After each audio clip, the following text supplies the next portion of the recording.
Inspektur Jenderal Teddy Minahasa mengungkapkan curahan hatinya, atau curhat bila dirinya pernah ditolak saat menghadap Kapolri Jenderal Listio Sigit Prabowo, karena khawatir kejadian seperti Verdi Sambo berulang. Sebelum lanjut, gerakan jari jemari Anda untuk menekan tombol like dan subscribe. Menurut Teddy, kedatangannya saat itu untuk menjelaskan duduk perkara yang menyeretnya pada 13 Oktober 2022. Beliau mengatakan Dinda, dimintain keterangan dahulu oleh Propam, saya tidak ingin kejadian seperti Sambo. Saya diberikan informasi yang salah lalu jadi enggak karu-karuan, ujar Teddy saat menirukan isi percakapannya dengan Kapolri dalam sidang di Pengadilan Negeri Jakarta Barat baru-baru ini, Jumat, 3 Maret 2023. Lebih lanjut, Teddy Minahasa menjelaskan, tujuan dia bercerita ke Kapolri setelah ada isu beredar bahwa ex-Kapolres Bukit Tinggi Ajun Komisaris Besar Polisi Dodi Prawiranegara ditangkap karena kasus narkoba, sementara saksi lainnya menyebutkan keterlibatan Teddy Minahasa dalam pengendalian jual beli barang terlarang tersebut.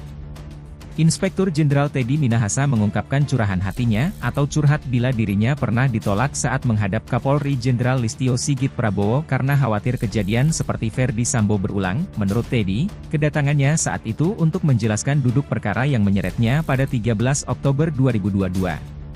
Beliau mengatakan, Dinda, dimintain keterangan dahulu oleh Propam. Saya tidak ingin kejadian seperti Sambo. Saya diberikan informasi yang salah lalu jadi enggak karu-karuan, ujar Teddy. Lebih lanjut, Teddy Minahasa menjelaskan, tujuan dia bercerita ke Kapolri setelah ada isu beredar bahwa ex-Kapolres Bukit Tinggi Ajun Komisaris Besar Polisi Dodi Prawiranegara ditangkap karena kasus narkoba. Sementara saksi lainnya menyebutkan keterlibatan Teddy Minahasa dalam pengendalian jual beli barang terlarang tersebut. Kemudian saya datanglah ke kantor Kadif Propam lalu diarahkan ke Biro Paminal, mantan atau bekas kantor saya dahulu, dan di situ saya akan dimintain klarifikasi, tutur Teddy. Masih pada hari yang sama, sampel darah dan urinenya diambil untuk cek di laboratorium pukul 23.30. Penyidik dari Direktorat Reserse Narkoba Polda Metro Jaya datang ke markas besar Polri untuk menangkap Teddy. Dia sempat keberatan karena langsung ditetapkan menjadi tersangka.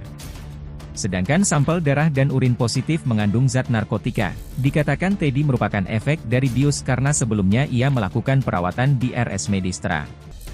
Lalu saya dirilis oleh Polda Metro Jaya terlibat dalam peredaran sabu ini. Agak siangan saya juga dirilis dinyatakan positif narkoba, kata Teddy. Teddy Minahasa merasa keberatan karena bukti lainnya hanya sekedar percakapan WhatsApp dengan 4 saksi yang terlibat.